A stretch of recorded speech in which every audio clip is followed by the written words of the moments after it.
ये कहानी एक ऐसे इंसान की जिसे अपनी ज़िंदगी के अंदर बहुत ज़्यादा उतार चढ़ाव देखे पर कभी भी अपने हालातों के साथ और अपने सपनों के साथ समझौता नहीं किया।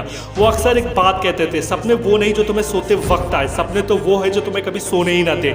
बचपन में उनके पास पढ़ने के लिए पैसे नहीं होते थे, तब उसके लिए वो अखबार बेचते थे।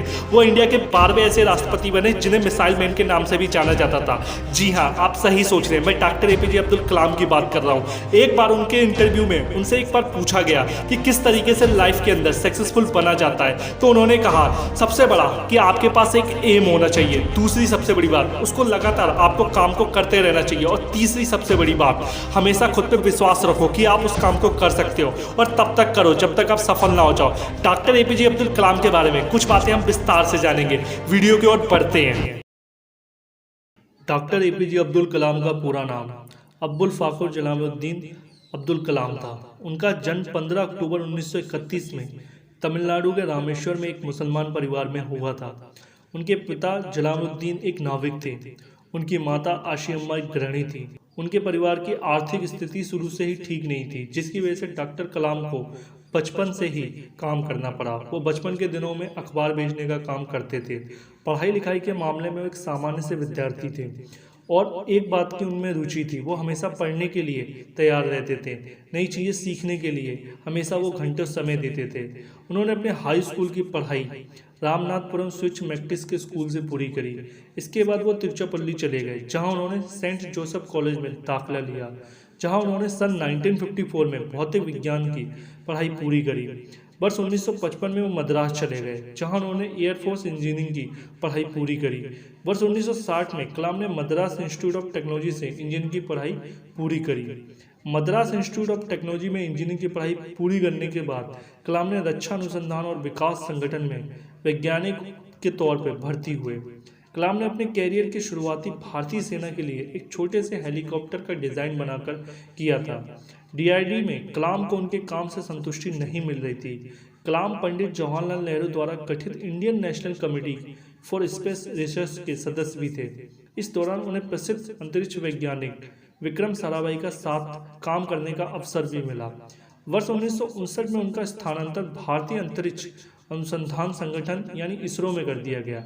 यहाँ वो भारत के सैटेलाइट लॉन्च व्हीकल की परियोजना पे निदेशक के तौर पर नियुक्त किए गए। इसी परियोजना की सफलता के परिणाम स्वरूप भारत का प्रथम उपग्रह रोहिणी पृथ्वी की कक्ष में 1980 में स्थापित किया गया। इसरो में शामिल होना कलाम के कैरियर का सबसे बड़ा और अहम मोड़ था। जब उन्होंने सैटेलाइट लॉन्च व्हीकल परियोजना का कार्य आरंभ किया, तब उन्हें लगा जैसे वो वही कार्य कर रहे हैं जिसमें उनका मन है। 1963 और 1964 के दौरान उन्हें अमेरिका के अंतरिक्ष संगठन नासा की भी यात्रा करी। परमाणु वैज्ञानिक राजा रमन, जिनकी देखरेख में भारत ने पहला परमाणु परीक्षण किया। कलाम को वर्ष 1974 में पोखरण में परमाणु परीक्षण देखने के लिए बुलाया गया था। 70 और 80 के दशक में अपने कार्यों और सफलताओं से डॉक्टर कलाम भारत में बहुत प्रसिद्ध हो गए थे। देश के सबसे बड़े वैज्ञानिकों में उनका नाम लिया जाता था। उनकी ख्याति इतनी बढ़ गई थी कि तत्कालीन प्रधानमंत्री इंदिरा गांधी ने अपने कैबिनेट की मंजूरी के बिना ही उन्हें गुप्त रूप से कार्य करने की अनुमति दे दी। भारत सरकार ने महत्वाकांक्षी integrated guided missile development programme का भी आरंभ किया। डॉक्टर कलाम की देखरेख में ही अग्नि परीक्षण और पृथ्वी जैसे मिसाइलों का निर्माण किया गया। जुलाई 1992 से लेकर 1999 तक डॉक्टर कलाम प्रधानमंत्री के वैज्ञानिक सलाहकार और रक्षा अनुसंधान विकास संगठन के सचिव बने रहे। भारत ने अपना दूसरा परमाणु परीक्षण इसी दौरान किया था। उन्होंने इस एक महत्वपूर्ण भूमिका निभाई थी और आर चिदम्बरम के साथ डॉक्टर कलाम इस परियोजना के सौंप थे। इस दौरान मिले मीडिया कवरेज ने उन्होंने देश का सबसे बड़ा परमाणु वैज्ञानिक बना दिया। एक रक्षा वैज्ञानिक के तौर पर उनकी उपलब्धि और प्रसिद्धियां के मद्देनजर रखते हुए एनडीए की गठन में सरकार ने उन्हें 2002 में राष्ट्रपति पद के लिए उम्मीदवार बनाया। उन्होंने अपने प्रतिद्वंदी को लक्ष्मी सहगल को भारी मतों से हरा दिया। 25 जुलाई 2002 को भारत के वो 11वें राष्ट्रपति के रूप में उन्होंने शपथ लिया। डॉक्टर कलाम ने देश के ऐसे तीसरे राष्ट्रपति थे जिन्हें राष्ट्रपति बनने से पहले ही भारत रत्न से नवाजा गया। इससे पहले डॉक्टर राधाकृष्ण और डॉक्टर जाकिर हुसैन को राष्ट्रपति बनने से पहले भारत रत्न से सम्मानित किया गया था। उनके कार्यकाल के दौरान उन्हें जनता का राष्ट्रपिता भी कहा गया। अपने कार्यकाल की समाप्ति पर उन्होंने दूसरा कार्यकाल की इच्छा जताई, पर राजनीतिक पार्टियों में एक राय की कमी होने के कारण उन्हें यह विचार त्याग दिया। कलाम हमेशा से देश के युवाओं और उनके भविष्य के बेहतर बनाने के बारे में बात करते थे। इसी संबंध में उन्होंने देश के युवाओं के लिए वाइट कैन आई गिव पहल की शुरुआत की, जिसका उद्देश्य था भ्रष्टाचार का सफाया। देश के युवाओं में उनकी लोकप्रियता को देखते हुए उन्हें 2 बार 2003 में और 2004 में MTV youth icon of the year award से भी सम्मानित किया गया। वर्ष 2011 में प्रदर्शित हुई फिल्म हिंदी आई एम कलाम उनके जीवन से प्रभावित है। देश और समाज के लिए किए गए उनके कार्यों के लिए डॉक्टर कलाम को अनेकों पुरस्कार से सम्मानित किया गया।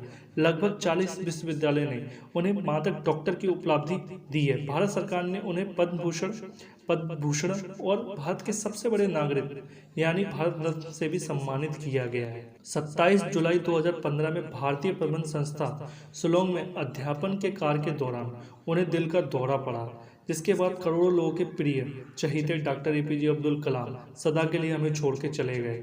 उन्होंने अक्सर एक बात कही थी, जिस इंसान के कोई सपने नहीं होते उसके सपने कभी नहीं पूरे हो सकते। इसलिए अगर आपके कोई सपने हैं तो उसको पूरे करने की कोशिश करो, एक ना एक दिन आपके सपने ज़रूर पूरे होंगे। अगर आपको ये वीडियो पसंद आई है तो वीडियो को ज़रूर लाइक कर दीजिए, हमारे चैनल को जरूर सब्सक्राइब कर लीजिए। यहाँ आपको SSC और बैंक से रिलेटेड आप लोगों को इन्फॉर्मेशन मिलती रहेगी कि किस तरीके से आप प्रिपरेशन करें। अगर आप ऑडियो बुक सुनने में इंटरेस्टेड है, डिस्क्रिप्शन में लिंक है, आप ऑडियो बुक सुन सकते हैं। चैनल को सब्सक्राइब करिए और तब तक के लिए शोर मचाते रहो।